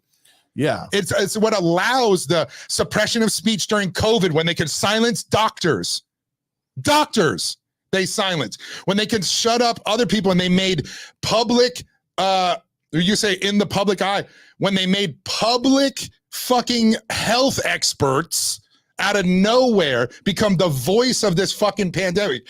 Are you an epidemiologist? No, that's not a real job. This is how you control things. When you control information, you can do that. And if we have free flow of ideas, even if it's the worst idea you've ever heard, some goofball named Roger Sampson should be able to fucking say it with his picture next to his name instead of an R, like a pussy. Yeah, here's the other thing too. I just want to point this out. He goes, if Josh had cared more about having a good job than posting on Twitter, it'd be fine. The job firing in 2013 had nothing to do with Twitter. I think in 2013, I had 800 followers on Twitter. Nobody cared about social media. Nobody cared about Twitter. It was because of stand-up videos of mine online that they used as an excuse to fire me. And so when you're talking about like, this is a company, stop reading the chat while I'm talking to you. Okay. The company didn't like that I pointed out they were doing something illegal. Right. They knew that I did comedy. They knew about it for the 100 days I worked there. Right. And then decided, hey, we know he does comedy. If we just go find a video of him saying something wild on comedy that if he said it at work would get him fired, we're just going to use that. We're going to use that. And it's like, okay, but if you want to live in that America where, like, why even have a code of conduct at work if the code of conduct is whatever we say it is wherever you're at in your life all the time? Yeah. This is no different than when Sargon of Akkad had his what was it? He had his Patreon taken down, and it was taken down because of content that wasn't even uploaded to his Patreon. It was something he did that was on somebody else's platform, wasn't even on Patreon. And they were like, well, because we saw this, and if it were on our platform, it would be a violation in terms of services. Like, so how far do you want that to go? Yeah. Like, we heard that you fucked a kid, so now we got to shoot you? Like, oh, what about due process? What about my rights as a citizen? Yeah, because that would be the argument on the whole like doctor disrespect thing. If like they had a legal proceeding and all that shit, everything that happened, and then the public opinion of anonymous people could like still pile on. These are witch hunts. These people have to come out and go, no, here are court documents. You need, and it's like you have to prove it to this anonymous mob of people who are doing the bidding of prosecutors or the things that these people are supposed to do their job of. Big Brother. They're playing the part of Big Brother. Yeah, and you're snitching on your own. Dude, the mayor of LA shut down the fucking power to a residence that was having a party during COVID. Yeah. You don't think that's fucking insane? You know how they found out about it? Anonymous accounts posting on fucking line. Yeah, let me find this. You guys are fucking faggots, and you're brown shirt snitches for the state. Yeah. Here's one from Skills. UNO and Benjamin both called out Whitney. That's what I was reading. Why don't you bury the beef and start some powerful shit together? Listen, you said hold that thought. And Yeah. So this is the thing, and I'll let you. I've been waiting to say Owen's name came up at I almost said Thanksgiving. That's how fat we are. Is that any holiday with more than 2 dishes is Thanksgiving? at summer Thanksgiving. The name came, and I don't even remember how it came up. Like, and by the way, I want to specify this because I don't want Owen to think everyone sits around thinking about him all the time. But I think his name came up just because of Censored. We were talking about Censored, and then he goes, "Oh yeah, Owen's over there now too." And they're like, "Does that mean that the beef is squashed?" And I was like, "Well, we had to tell him we weren't at Censored." Yeah, I was like, "We're not at Censored," and here's the thing, there's no beef. There's no beef, but I will say this, and you said the problem with Owen, and this phrasing, I was like, there's no 2 words that better describe what it's not my beef with Owen, but what my dislike for him is. Okay, I got it for you. Okay, and Skills, I'll give you the rundown. You can use this. You can use this. All you guys can use this. Yeah. Okay, Owen is what I like to refer to as a righteousness hipster. And the way hipsters are, where I was such this fan before they blew up. I was into so-and-so before they even got cool. Yeah, metal hipsters made me hate Tool because I was like, people were like, I knew about Tool before they even were a band together. And I was like, ugh, you're so insufferable. Yeah, dude. So the righteousness hipster that Owen Benjamin is he'll come out on a topic that's like he thinks he needs to get out in front of, or that's old hat. He'll come out and just be like, everybody hates the Jews now. I was on that before everybody else. I don't even hate the Jews anymore. I love the Jews. And he'll go like, or he'll be like, I was so into the conspiracy of white privilege and the DEI stuff before everyone else, and like now it's so fucking gay. And dude, he is the most self-righteous, and he's got to do it first. He is a righteousness hipster, and it's insufferable. Yeah, I can't remember which. It's insufferable. I can't remember which one of our fans is. He's got like an eraser head photo. You know this guy. He's in our comments all the time. I'm trying to remember what his name is, but when I released the special, he goes, hey man, you better be careful because Owen's going to copyright strike your material because he did all these jokes before either of you were born. Oh yeah, that's and it's hilarious. Just like, yeah, dude, that's 100% Owen's whole and Owen MO. Be like, and he accuses everybody of being astroturfed. Yeah, I'm the first white guy who said nigger into a microphone ever. And it's just like, you didn't invent. I actually wrote this joke before Dave Chappelle stole it from me, and you're like, what? Shut the fuck up. And shut the fuck up. To what? And by the way, and this is another retarded thing that people on the internet did. I like it because I wrote this joke before Chappelle did, and it's like, no, you both had a similar premise, right? And this is the thing that you're reusing material people don't understand is that like a premise is not the same as a bit. Yeah, you have to work it out. So like you going like, aren't relationships crazy? And another comic having an art relationships crazy premise is not a stolen joke. Because you got to see where it goes, right? So like if I brought up slavery on an album in 2012 and I also brought it up in 2024, see if it goes different places, right? Yeah. And it's like, and that's the thing that's insane because when you look at the joke that Owen says, it's like the premise, the starting point is similar. And then they go in completely different directions, and you're like, "Yo, dude, this is a reach." So to answer that question, there is no real beef. He's just an unlikable, insufferable prick. Where he's a righteousness hipster that even if you try to work with him or try to be, he has to out self-righteousness you, and it's impossible. So there is no hatchet to bury. There is no anything, no bad blood. Wish him the best. We don't wish anybody a lack of success. it's just really funny to observe and watch happen, and then watch commenters in real time wonder what is the you guys should bury the beef. I go, it's not beef. We just don't care to work or be around the person ever. Yeah. That's it. And I've had to explain this to people where like I had to explain this to Ryan, because Ryan, you know, and this is, I love Ryan. I'm not trying to put him on blast, but Ryan is I want all my friends to like each other and get along kind of guy. And I'm just like, hey man, I'm never going to like him and I'm never going to get along with him. And you just have to accept that, buddy. And it's because of the righteousness hipster shit. It's like, I'm never going to get around that. This idea that, and the other thing is like, going back to the prank, the Gavin McInnes arrest prank that caused Owen to blow up at all of us to begin with. Even when he ate humble, like, this is the thing that's insane. You couldn't even eat humble pie accepting a position on Gavin's network after you tried to out-righteous Gavin by going like, you faked an arrest. I would never stoop so low in my material to do something that would make my audience uncomfortable. How dare you? So you condescendingly went at Gavin for making that creative choice. And then you went on his network and then tried to blame me for supporting my friend when he did his bit, right? And tried to make it sound like I was the mastermind of it so that you could like, you know what I would have done in that situation? You got me. Like, you got me. And by the way, I probably look like a real faggot now, coming with hat in hand to be a part of your network after I called you guys all fucking fed faggots for an entire summer. Yeah. Right? Like, boy, is there egg on my face. Yeah. And you couldn't even do that. You got to go, no. He's like, little Josh. I'm little. Thank you. So sweet. But little Josh Denny was the mastermind of everything. So wait a minute. You now work for the man who I cucked?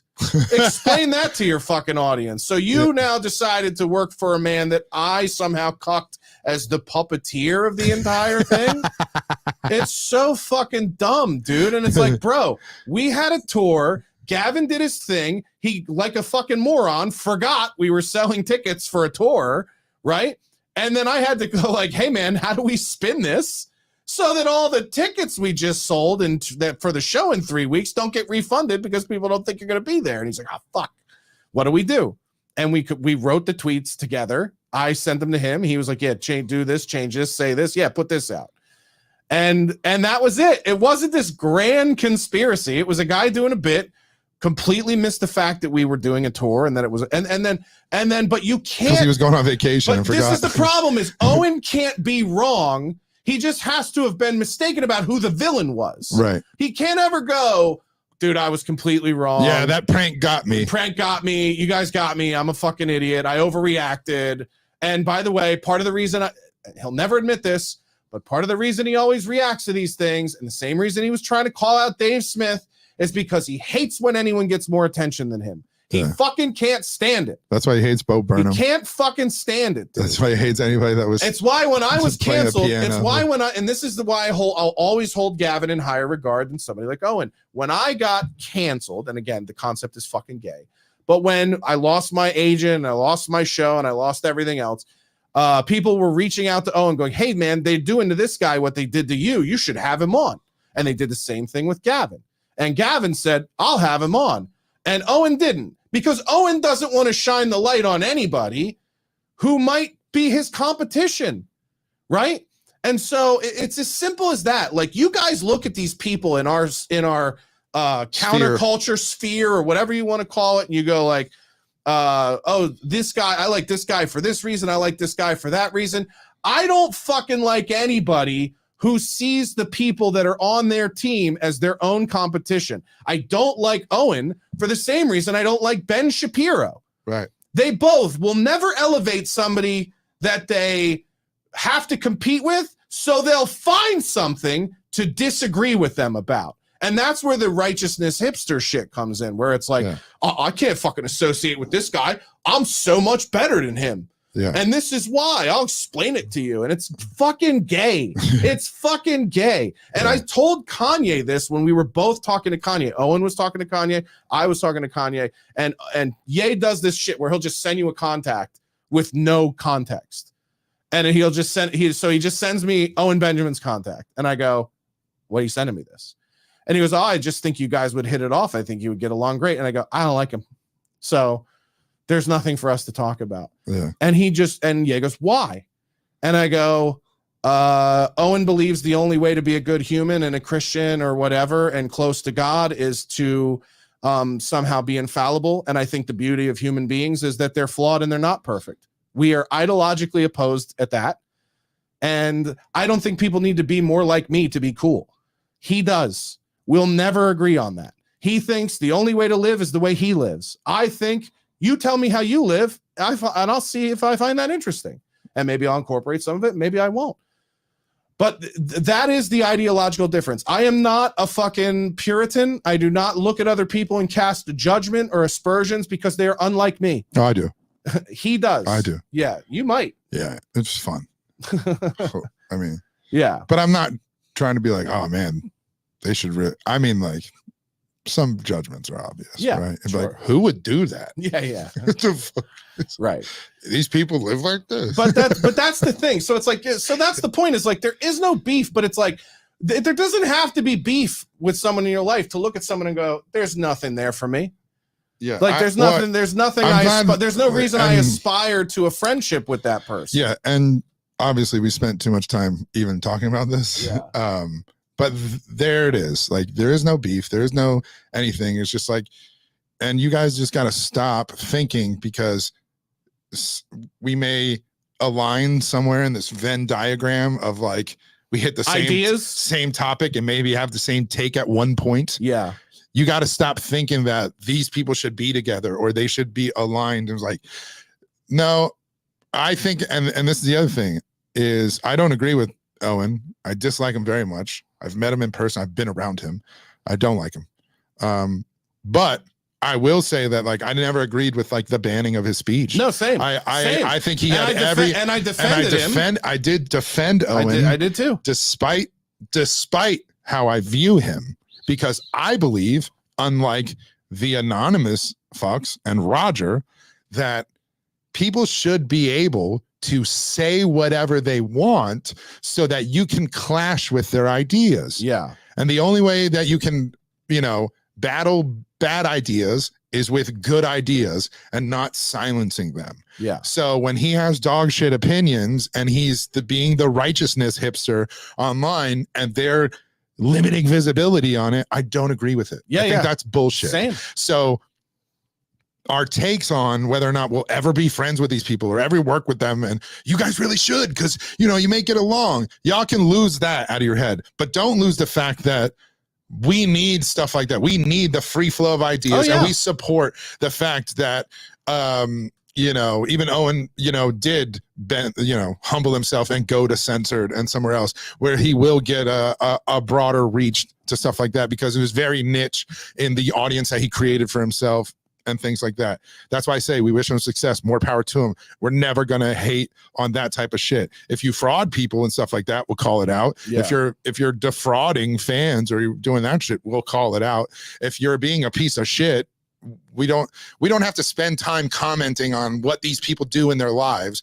Y'all bring it up to us enough in comments. Yeah, for sure. So like, in addressing what you were saying and the question on there, that's why we don't have beef. There is no beef. There's no hatchet to bury. It's just that you think when our worlds intertwine, that somehow this should be together and it should be like a united front. And I think, and I'm at this point speaking for Josh, but I think we feel that these voices out in their own respective spaces is what helps way more than united front with the same opinions and anonymous soldiers. This is why I mock the grifter label that people try to put on me sometimes, because if I am trying to grift, I'm really bad at it, because I will openly disagree with conservatives where I feel they need to be disagreed with. Right. And if I were really just trying to amass a following based off of who's on my team. Like if I were more of a Trump guy, or if I were more of a certain kind of conservative, like I could get more engagement from my friends who are more passionate about those other things. I just don't have it in me to fake it. Like to me, faking that I'm more conservative than I am would be the same as faking that I'm more liberal than I am to appease people that we work with in Hollywood or that we live by in Hollywood. And there certainly would be more proximity advantage to doing that. So if I'm not going to do it on the left, what on earth makes people think I'm going to do it on the right? I'm not going to do that either. And that's why, like, when people like Lakash or some of our other friends, Ryan, will go on and on and on about the evils of pornography, I just go like, I don't care about that. I don't care about it. I think people should be free to make it. I think people should be free to consume it. I don't think it's the government or society's role to tell you that you can watch porn or not watch porn any more than they can tell you should eat McDonald's or not eat McDonald's. Yeah. Right. So it's like, and I also believe that God puts temptation in our face to refuse it, not to have it removed by some system of government or oversights. Right. So like, I believe part of the test of manhood is resisting temptation. Right. There's so much porn out there. Don't watch it. And if you don't watch it and don't patronize it, there'll be less of it because it won't be able to survive. Supply and demand. Right. So it's like, but this idea that like you have to be the morality police for people, but it goes back to censoring speech, yeah, taking away porn, anything that we disagree with, even if I think porn is rampant and poisonous or whatever. And on that note, I can also believe that it's horrible for the women that do it in terms of like why they get into it or what it does to them psychologically without it, and still support their freedom to do it. Yeah, but like I could go like, I would never want my daughter to do porn, but I think everyone should have the freedom to make that choice for themselves. Would it devastate me if my daughter did porn? Yeah, it would mean I was probably a failure as a father.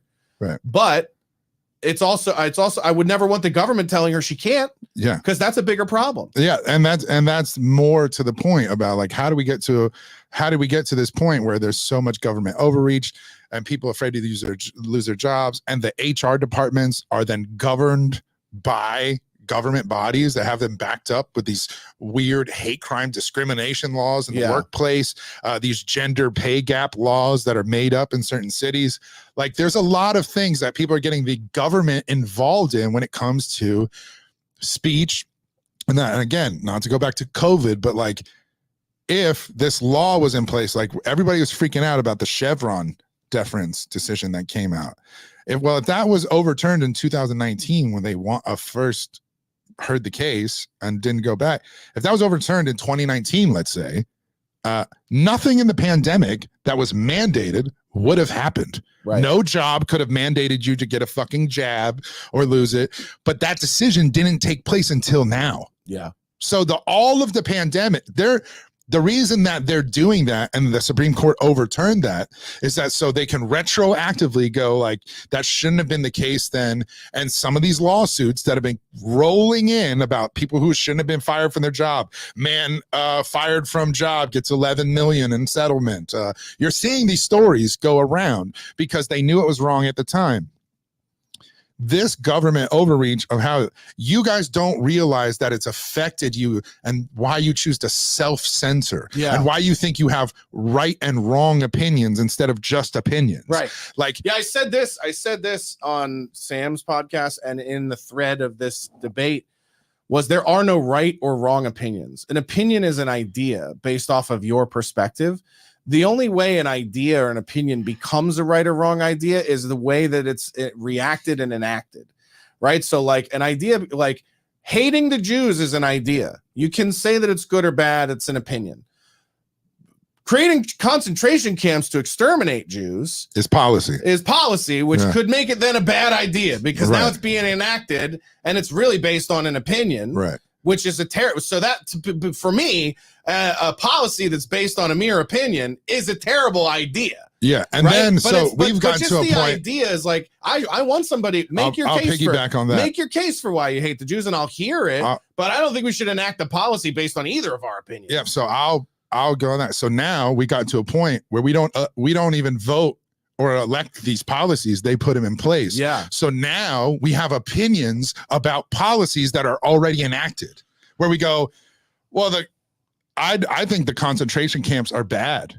I'd be like, well, I think they're good. But who fucking built them and why are they here? Right. Y'all passed a law, they built concentration camps? Yeah. That's what we're saying. Right. If you weren't anonymous cowards and speaking our mind and going, this is good, this is bad, and arguing about it, they wouldn't have built them under our nose. Well, and I think it's really interesting on this subject because it's really in media and stuff right now, because I would argue that they're having the greatest impact that a political body has had in our lives is all the stuff the Supreme Court is doing. And what do they say? That they don't make rulings. They publish opinions. And they're very specific about the wording of that is, here's our opinion on Roe versus Wade. Here's our opinion on what was the one that they just did? The Trump immunity case, presidential immunity. Yeah. And the Chevron deference. But I think it's important that they understand that, like, this is our ruling opinion, but that doesn't necessarily mean it then automatically becomes policy. Right, because that's why they have appeals courts. They have things like that. Right. And the fact that the Supreme Court is the only one doing their job and upholding the Constitution right now is insane. Right? Just going like, well, we interpret it as you can't make a law about this, or we interpret this as it should go back to the states.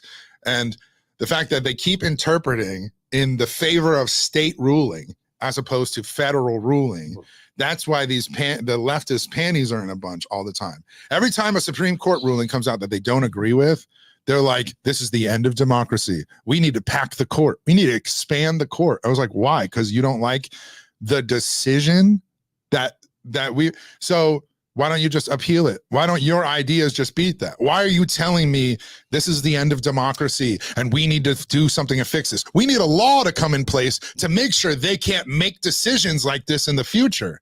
I'm like, well, now you're just changing the rules as you go because you're in power. Yeah. We didn't elect you to do that. We elect you to make decisions on our behalf, not make laws that you don't agree with at the time that can get your agenda passed or get a lobbyist agenda passed. All of that shit has to go. And the only way to do that is to get rid of all 3-letter agencies and departments and stuff. And when you tell people we need to get rid of the Department of Education, they go, you're insane. So people shouldn't be regulated in school. I go, there was no Department of Education until 1979. Yeah, we didn't have one in the best years of our country. So what the fuck are you talking about? Yeah. We didn't have one. Yeah, so I think, you look at all this stuff and it's funny because, like, what I find so fascinating about the allegation of cowardice is how vehemently people defend it, which means that it definitely rings true for them. Yeah. Right? Like, part of the reason I don't launch into 35 tweet threads about how I don't overeat is because I know that I don't. Right. So like and I'll say this, if you're rage spiraling in the chat right now because we called you a coward for using anonymity, it's because we're right. Yeah. Like if you would just go, yeah, I don't agree with that opinion and move on. But the fact that you can't fucking not win the argument means that if you're feeling something in response to it. Right. And by the way, like, you can be a fan of this podcast and not agree with us on things. That's fine. But just know that, like, maybe if you were a person who had their actual name and their actual face and had a reputation for speaking as yourself, we might have you on the show. Yeah. Or to discuss the idea or whatever. It's at least respect you. And at least respect you enough to incorporate what your thoughts and opinions are into the discussion more. It's just, you're mad because we're right. You're mad because that at the end of the day you're making that choice because inside you're a pussy and you're afraid of consequences. And they brought up libs of TikTok and they brought up whatever. Listen, libs of TikTok was great branding, right? Like I don't think Chaya decided that, like, I want to say all these things but I can't, so I'm going to create Chaya, actually. Is it whatever? Yeah. Chaya, whatever. Chaya Raichik. Yeah. I don't think she was like, I can't be myself, so I'm going to create this thing. I think the libs of TikTok was an idea of like, I want to create this aggregate. And she did exactly what I've been trying to say. Eventually come out the closet. Yes, come forward. And they doxed her, but she didn't go like, well, then I got to shut it all down. Yeah. She went like, okay, great. Now that everyone knows who I am, I guess I'll go start speaking and talking and sharing my ideas. So she leaned in. and she started making way more money. Yeah. Yeah. Look at that. And people, because other people saw how brave she was to come forward, Great and point. they didn't have the balls to do it. Yep. So they look for a mascot that can represent that. Yeah. And you bitching about representation or anything you see in The Boys or any fucking show that you want to be like, this is all woke, it's all representation bullshit. You're looking for the same type of mascot. You're looking for someone to represent you because you're too cowardly to represent your own beliefs. Yeah. And that's where we're at with it. Pretty great way to end it. Anything you want to plug before we get out of here? No, go watch the homie special, man. Yeah. Dropped, Goliath, YouTube, X, Rumble. Nobody's watching on Rumble. No. Fucking platform. Rumble's not watching. Platform sucks. Yeah. But yeah, go check it out. Leave a comment. Give it a like. Thanks for the share it with friends. Chat and engagement. Yeah, today. we appreciate it. Even though we don't agree. Shout out to Roger, we mentioned on the show. Shout out to Morgan, we mentioned on the show. I mentioned Catastrophic. It's one of our Contagion. Yeah, one of our followers. So shout out to you guys if we featured you on this show today. Thanks for the questions and engagement of that. And watching. Thanks for watching. We appreciate it. Even if you hate watching, thank you. You just spent 2 hours with us. That's cool. Yeah. She would have, by the way, she literally was doxxed against her will. She never would have if she started from the beginning, not with a non-anonymous account. Right. That's our point. Yeah. Doxing supply and demand goes away when you're all not anonymous. Yeah. See how that works? Yeah. It's like Walmart. Yeah. Pretty good.